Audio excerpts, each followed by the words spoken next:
Hello, my dear students. Welcome to my YouTube channel. I am Dr. Meenakshi Gupta, and congratulations, you have passed your 8th class and now came to 9th class. So, in this video, I will start a first chapter of class 9, that is a matter in our surrounding. So, let's start. Matter क्या होता है? कोई भी चीज़ जो हमारे चारों तरफ present है उसी को समझना है कि कितनी तरीके की होती हैं, क्या उसमें क्वालिटीज़ होती कि हमने उनको डिफरेंट डिफरेंट तरीके में डिवाइड कर दिया। अपने चारों तरफ की ही बात हो रही है, उसको हम साइंटिफिक वे में समझेंगे तो बहुत इंटरेस्टिंग होने वाला है। So as we look in our surroundings we see a large variety of things with different shape, sizes and the texture. अगर हम अपने चारों तरफ देखते हैं तो हमें क्या दिखता है, बहुत ही अलग अलग तरीके की चीज़ें दिखती हैं जिनकी शेप्स भी डिफरेंट होती है, साइजेस एंड टेक्सचर टेक्सचर होता है जो टच करने में फील होता है। So everything in this universe is made up of material which scientists have named matter. हमने तो बोला कोई भी थिंग है वो किसी ना किसी मटेरियल से मिलके बनती है, बट साइंटिस्ट क्या बोलते हैं कि वो क्या है, अलग अलग मैटर से मिलके बना है। उन्होंने वर्ड यूज़ किया matter. The air we breathe, the food we eat, stones, cloud, stars, plants and animals, even a small drop of water or a particle of sand, everything is matter. तो हर चीज़ छोटी से छोटी लेकर उनको matter बोला गया है। We can also see as we look around that all the things mentioned above occupy space and have mass. अब जो हमने मैटर की बात करी है उसको और हम क्लियरली देखना चाहें और बारीकली देख ले तो हम क्या बोलेंगे कि ये जो सारी चीज़ें हैं, एक तो ये जगह को घेरती हैं, ऑक्यूपाई स्पेस, कहीं ना कहीं ये स्पेस को ऑक्यूपाई करती हैं, एंड हैव मास, और वो उनमें थोड़ा सा वेट होता है। मास आगे अच्छे से पढ़ेंगे, अभी आप समझ लो कि उनमें थोड़ा वेट होता है, कुछ भी है। In this words we have both mass and volume.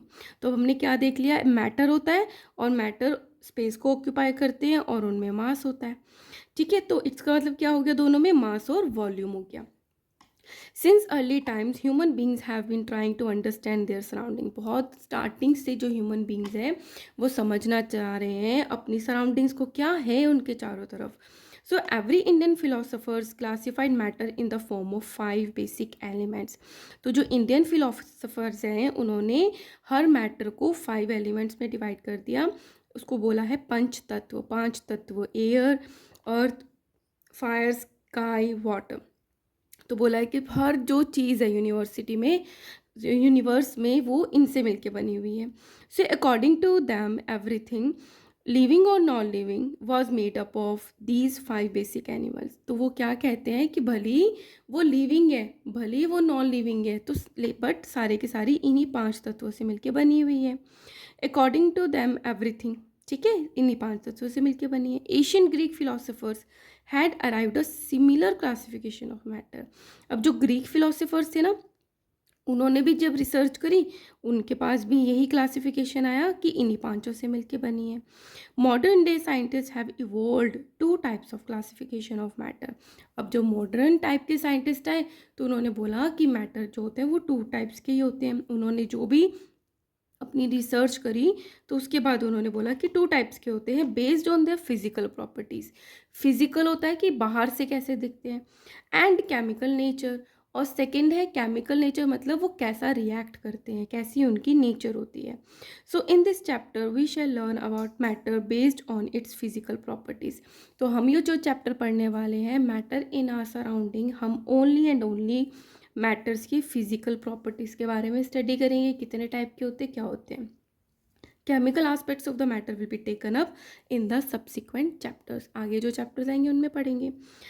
First, physical nature of matter. कोई भी मैटर है उसका फिजिकल नेचर क्या होता है, फिजिकल अपीयरेंस क्या होता है, देखने में, टच करने में कैसा होता है।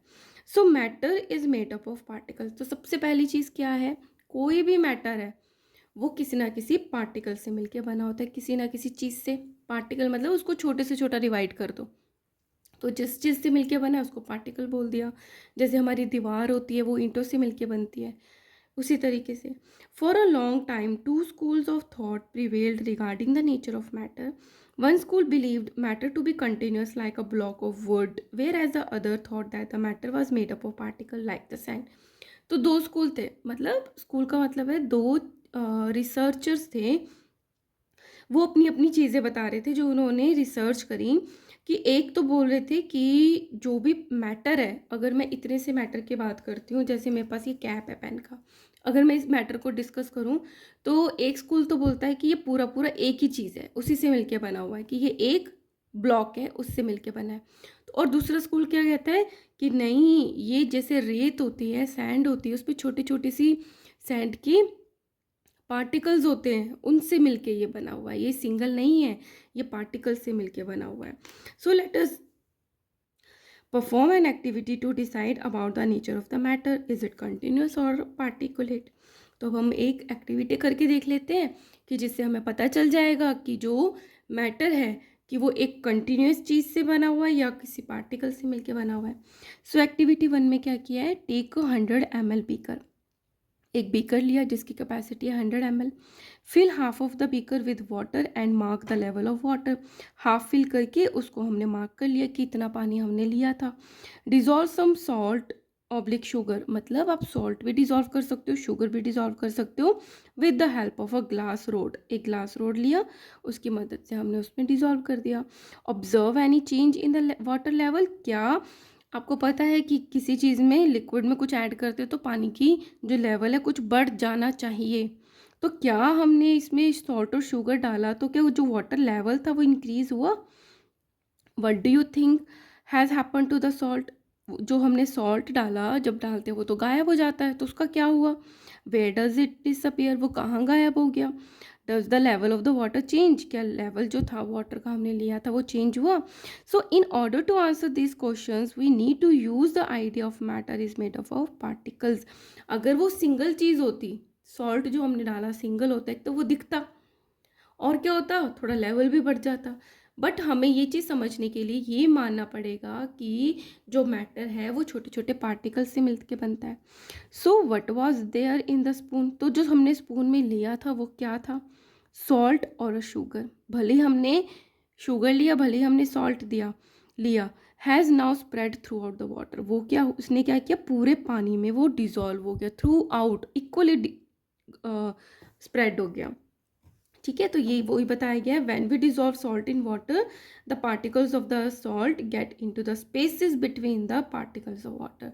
तो जो हमने नमक या चीनी डाली थी वो कहाँ गई, जो दो वाटर के बीच में पार्टिकल्स, हम पार्टिकल्स की बात करें मतलब जो वाटर है वो भी पार्टिकल्स का बना है, तो उनके दो पार्टिकल्स के बीच में जो स्पेस है उनमें चला गया। और उनमें कैसे चला गया, क्योंकि सॉल्ट भी खुद पार्टिकुलेट से मिलके बना हुआ है। ठीक है, into the spaces between the particles of water।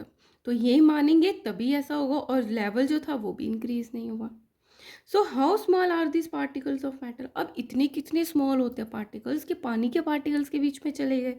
So take 2-3 crystals of the potassium permanganate, एक पोटेशियम पर मैग्नेट आता है जो थोड़ा पर्पलिश पिंक कलर का होता है, उसके हमने कुछ क्रिस्टल्स लिए, दाने ले लिए, and dissolve them in 100 ml of water, और उसको 100 ml ऑफ वाटर में हमने डिजॉल्व कर दिया। Take out approximately 10 ml of this solution and put it into 90 ml of the clear water। अब क्या लिया, हम पहले तो 100 ml ऑफ वाटर लिया, अब उसमें थोड़े से क्रिस्टल्स हमने पोटेशियम परमैंगनेट के डाल दिए, तो पूरा का पूरा जो पानी है वो पिंकिश पर्पल कलर का हो गया।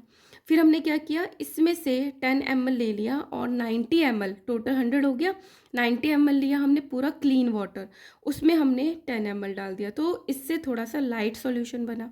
अब इसमें से 10 ml लिया और हमने प्लेन वाटर 90 ml ले लिया, तो ये भी 100 ml बन गया। अब ये इससे थोड़ा लाइट हुआ, फिर इसमें से हमने 10 ml लिया और एक प्लेन वाटर ले लिया 90 ml, फिर 100 ml बन गया। तो आप देखोगे कि कलर जो है डाइल्यूट करते जा रहे हैं, तो ये कम होता जा रहा है। ठीक है, take out 10 ml of this solution and put it into another 90 ml of clear water, keep diluting the solution like this 5 to 8 times. तो जैसे हमने 4 बार ही डाइल्यूट कर दिया, इसी तरीके से आप 5 to 8 टाइम्स करके देखोगे, is the water still colour, क्या अभी भी पानी में कलर है। So this experiment shows that just a few crystals of potassium permanganate can color a large volume of water about 1000 litre, क्योंकि हमने कितना ले लिया 1 2 3 4 5, और भी आगे करेंगे तो उसमें भी कलर आता रहेगा। तो 1000 लीटर हम पानी लेंगे तो भी वो थोड़े से हमने क्रिस्टल्स लिए थे, उन्होंने सबको कलर कर दिया, भले डाइल्यूट करते रहे तो उनकी कंसंट्रेशन कम होती गई. So we conclude that these must millions of tiny particles in just one crystals of potassium permanganate. तो हमने क्या देखा कि मिलियंस ऑफ जो पार्टिकल्स थे वाटर के, वो एक ही क्रिस्टल डालने पे पोटेशियम पर मैग्नेट के, which keep on dividing themselves, कि वो एक ही क्रिस्टल अपने आप को बार बार बार बार डिवाइड करता रहता है into smaller and smaller particles. इतने ज़्यादा स्मॉल पार्टिकल्स में कि 1000 लीटर ऑफ वाटर जो है लगभग, वो क्या हो जाता है, कलर्ड हो जाता है. The same activity can be done using 2 ml of Dettol instead of potassium permanganate. इसी तरीके से हम इसमें पोटेशियम परमैंगनेट डालने की जगह हम उसमें डिटॉल डाल दें तो क्या होगा, the smell can be detected even on repeated dilution. इसी तरीके से हम रिपीटेड डाइल्यूशन करते रहेंगे तो भी डिटॉल की स्मेल आती रहेगी. तो इससे क्या पता चला, the particles of matter are very small, they are small beyond our imagination, कि वो इतने स्मॉल है पार्टिकल्स कि हम इमेजिन भी नहीं कर सकते कि हमें ये सारे इफेक्ट्स देखने को मिलते हैं. नाउ ये तो हो गया कि पार्टिकल्स से मिलके बनते हैं. फिर क्या आया था हमारा कि कितने स्मॉल है पार्टिकल्स. अब आता है characteristics of particles of matter, कि अब जो पार्टिकल्स हैं उनके क्या करेक्टर हैं. The particles of matter have space between them. अगर दो पार्टिकल्स की बात करें तो उसके बीच में स्पेस होती है, ये कह रहे हैं. In activity 1.1 and 1.2, we saw that the particles of the sugar, salt, Dettol और the potassium permanganate got evenly distributed in water. अब आपने देखा कि आपने नमक का घोल बनाया है, जब आप पियोगे ना तो कहीं से भी वो ले लो, टेस्ट करके देखोगे तो टेस्ट एक जैसा आएगा, क्योंकि उसने इवनली स्प्रेड हुआ है. इसी तरीके से पोटेशियम परमैंगनेट का ये जो सोल्यूशन है, ये हर जगह से सेम ही कलर दे रहा है, ऐसे नहीं ऊपर डार्क है नीचे लाइट है. ठीक है, तो क्या हुआ, इवनली डिस्ट्रीब्यूट हुए हैं ये वाटर में. Similarly when we make a tea, coffee or the lemonade, that is a nimbu pani, particles of one type of matter get into the spaces between the particles of the other. तो जो अगर हमने नींबू पानी बनाया, उसमें हमने लेमन जूस डाला, सॉल्ट डाला, शुगर डाला, तो वो जितना पानी लेंगे उन सब में इवनली स्प्रेड हो जाएगा. चाय बनाते हैं तो ऐसा तो नहीं है नीचे नीचे चाय होती है ऊपर दूध आ जाता है, नहीं, पूरी की पूरी चाय बनती है. कॉफ़ी भी पूरी की पूरी बनती है, क्योंकि इसके पार्टिकुलेट्स जिसमें हम डालते हैं उनके पार्टिकुलेट्स के बीच में इवनली डिस्ट्रीब्यूट हो जाते हैं. So this shows that there is enough space between the particles of matter. तो ये क्या बताते हैं कि पार्टिकल्स के बीच में इनफ स्पेस होती है. ना particles of matter are continuously moving. अब जो पार्टिकल्स हैं मैटर के, वो कंटिन्यूसली मूव करते रहते हैं. तो कितनी इंटरेस्टिंग बात है कि पार्टिकल्स मूव करते रहते हैं हमेशा. So put an untilled incense stick in a corner, unlit incense stick in a corner of your class. आप अपने क्लास के कॉर्नर पे एक अगरबत्ती जो जली नहीं हुई है वो रखोगे. How close do you have to go near it so as to get it smell. अगर आपको उसकी स्मेल लेनी है कि फ्रेगरेंस उसकी कैसी है, तो आप कितना पास जाओगे, आपको बहुत पास जाना पड़ेगा. इवन अपनी नोज़ के पास ले जाके उसको स्मेल करना पड़ेगा, तब आपको पता चलेगा. Now light the incense stick. अगर हम उसको जला दें, धुआं निकल रहा है उसमें से, what happens, do you get the smell sitting at a distance. तो ऑफ कोर्स हम दूर भी बैठे होंगे, बेंच पे भी बैठे होंगे, तो भी हमें खुशबू आएगी, पूरी क्लास में खुशबू आएगी. तो हमने उसकी ऑब्जर्वेशन रिकॉर्ड कर ली कि जब वो जली नहीं थी तब तो स्मेल नहीं आई, बट जब हमने उसको जला दिया, धुआं आने लग गया, तो हमें भी खुशबू आने लग गई. ये हो गई एक्टिविटी 1.3. एक्टिविटी 1.4 में क्या कह रहा है, टेक 2 ग्लासेस या बीकर ले लो फिल्ड विद वाटर, जिसमें पानी भर लिया. Put a drop of blue और red ink slowly and carefully along the side of the first beaker and honey in the same way in the second beaker. तो first beaker में या तो हम ब्लू और रेड कलर की ink slowly slowly डालेंगे और दूसरे में हम हनी डालेंगे, शहद डालेंगे. Leave them undisturb in your house or in the corner of the class. अगर आप क्लास में एक्सपेरिमेंट कर रहे हो तो क्लास में रखो, घर पे हो तो घर पे रखोगे, उसको अनडिस्टर्ब रख दो. अपनी ऑब्जर्वेशंस को रिकॉर्ड करो. What do you observe immediately after adding the ink drop. जैसे ही आप इंक ड्रॉप ऐड करोगे तो क्या होगा, आप देखोगे कि वो इंक जो है वो इवनली डिस्ट्रीब्यूट हो गई पानी में. What do you observe immediately after adding a drop of honey, कि वो अभी हैवी था, वो नीचे जाके बैठ गया. How many hours or days does it take to color of ink to spread evenly through the water. पानी में तो वो बहुत जल्दी जल्दी evenly डिस्ट्रीब्यूट हो जाती है ना थ्रू आउट द वाटर. तो इसके भी हमने ऑब्जर्वेशंस को रिकॉर्ड कर लिया। अब एक और करते हैं activity 1.5, drop a crystal of copper sulphate और पोटेशियम परमैंगनेट। ये दोनों इसलिए लेते हैं क्योंकि ये कलर छोड़ते हैं। कॉपर सल्फेट का ब्लू कलर होता है, पोटेशियम परमैंगनेट का आपने देख लिया पर्पलिश पिंक कलर का होता है।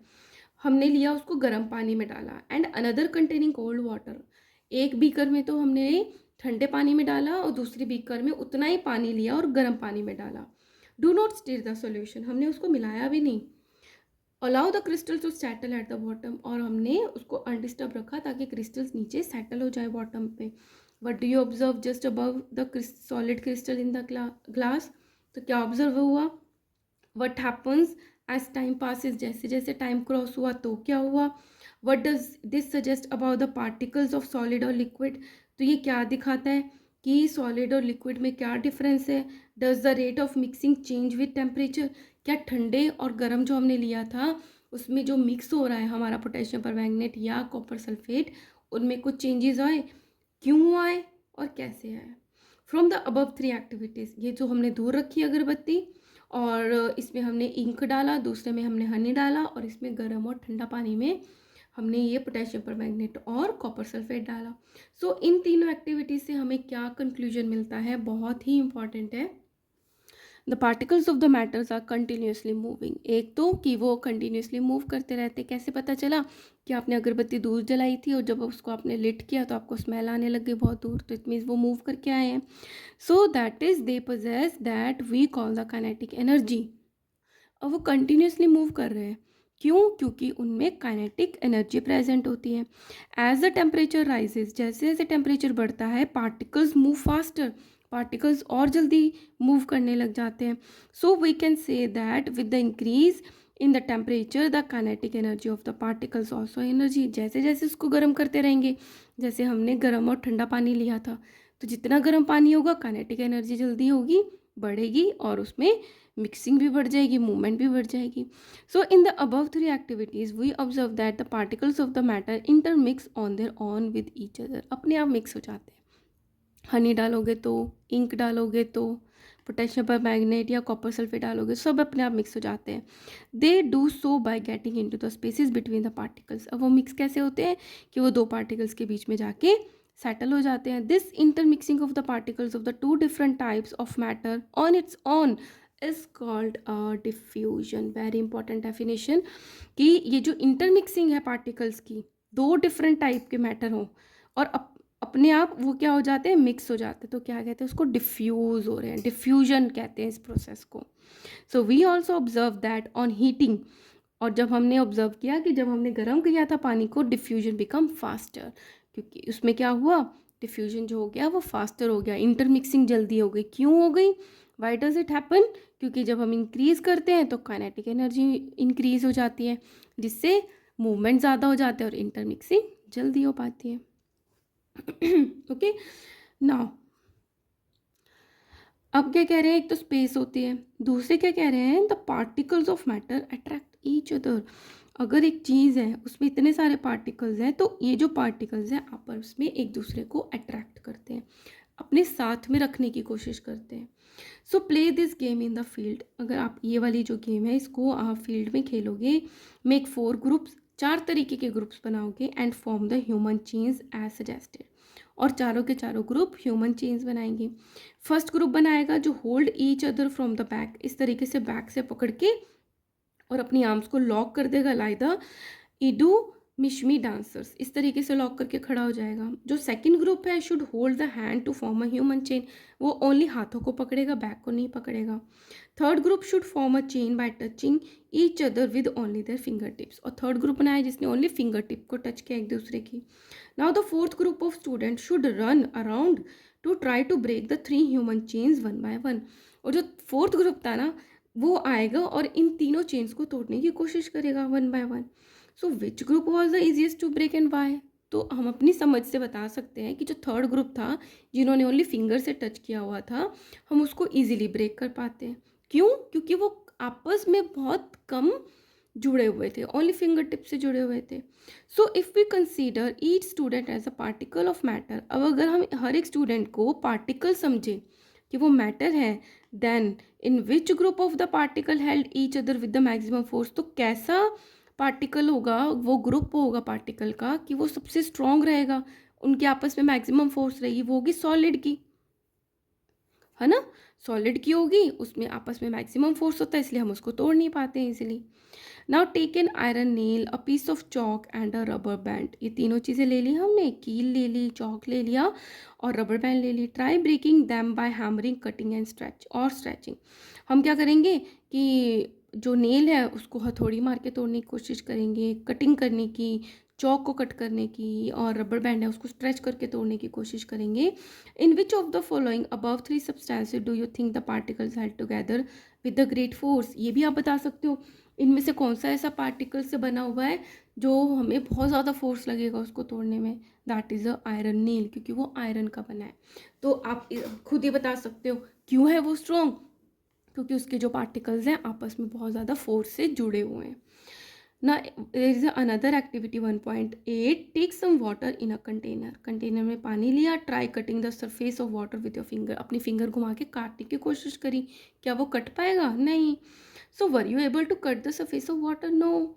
What could be the reason behind the surface of water remaining together. अब आप इससे क्या समझते हो कि पानी की जो सरफेस है वो एक साथ उसको रखने का रीज़न क्या है, क्यों हमारे कट करने पे भी वो एक साथ आ गई, क्यों, क्योंकि उनकी पार्टिकल्स के बीच में अट्रैक्शन है बट लेस देन सॉलिड है, इसलिए हम उसको कट कर पाते हैं फिंगर से, बट वो वापस अपने पास आ जाते हैं।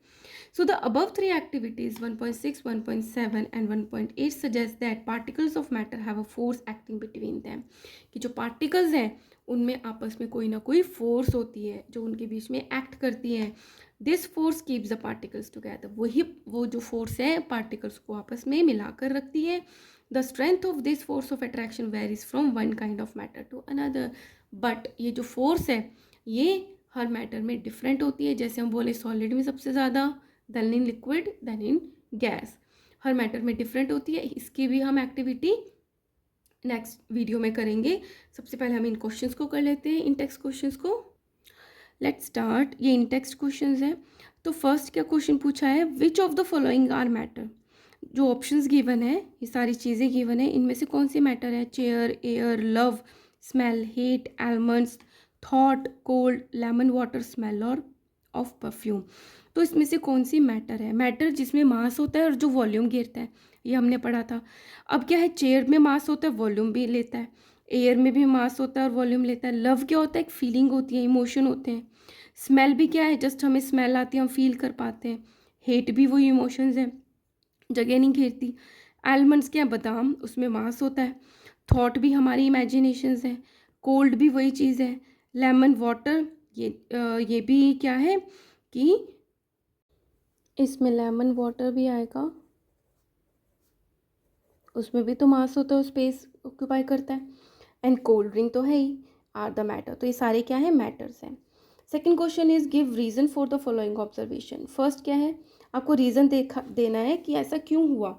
The smell of the hot sizzling food reaches you several metres away but to get the smell from the cold food you have to go to close.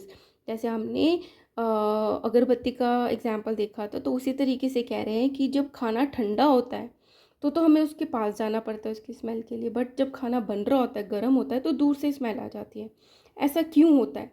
So answer है the smell of the hot sizzling food reaches several metres away, कि वो तो दूर तक आ जाता है गर्म की smell. As the particles of the hot food have more kinetic energy, क्योंकि जो पार्टिकल्स होते हैं हॉट फूड के उनमें काइनेटिक एनर्जी ज़्यादा होती है, हमने अभी पढ़ा है। And has the rate of the diffusion is more, इसलिए डिफ्यूजन का जो एयर में पार्टिकल्स हैं उसके अंदर जो स्मेल के पार्टिकल्स हैं वो डिफ्यूज़ हो जाते हैं, is more than the particles of the cold food, तो हमें खुशबू आ जाती है। Third is a diver is able to cut through the water in swimming pool, which property of the matter does this observation show, कि जो swimming कर रहा है, जो डाइवर है, वो जब ऊपर से नीचे जंप करता है तो वो पानी में अपनी जगह बना लेता है कट करके। तो ये कौन सी प्रॉपर्टी है मैटर की, a diver is able to cut through the water in a swimming pool, this shows that the particles of the water have intermolecular space, की वो क्या शो करता है कि वाटर के बीच में इंटरमोलिकुलर स्पेस होता है, and has less force of attraction, और फोर्स ऑफ अट्रैक्शन आपस में कम होता है क्योंकि अगर सॉलिड होगा तो चोट लग जाएगी। तो ये क्या होता है, मॉलिक्यूलर स्पेस भी होता है और फोर्स ऑफ अट्रैक्शन कम होता है, इसलिए डाइवर जो है अपनी जगह को ऑक्यूपाई कर लेता है जब पानी में डाइव करता है। Now fourth question is what are the characteristics of particles of matter. जो पार्टिकल्स की बात हम कर रहे हैं मैटर की, मैटर के जो पार्टिकल्स होते हैं उनमें क्या करेक्टरिस्टिक्स होते हैं। अभी तक हमने क्या पढ़ा, पार्टिकल्स हैव इंटरमॉलिक्यूलर स्पेस, मतलब दो पार्टिकल्स के बीच में स्पेस होती है। पार्टिकल्स हैव इंटरमॉलिक्यूलर फोर्स, दो पार्टिकल्स के बीच में आपस में कुछ फोर्स ऑफ अट्रैक्शन होता है। Third, particles of matter are moving continuously, और जो मैटर हैं, पार्टिकल्स हैं मैटर के, वो कंटिन्यूसली मूव करते रहते हैं। Okay, so here I am completing this video. In next video we will start from the next topic, and if you like my video, kindly like, share and subscribe. Thank you.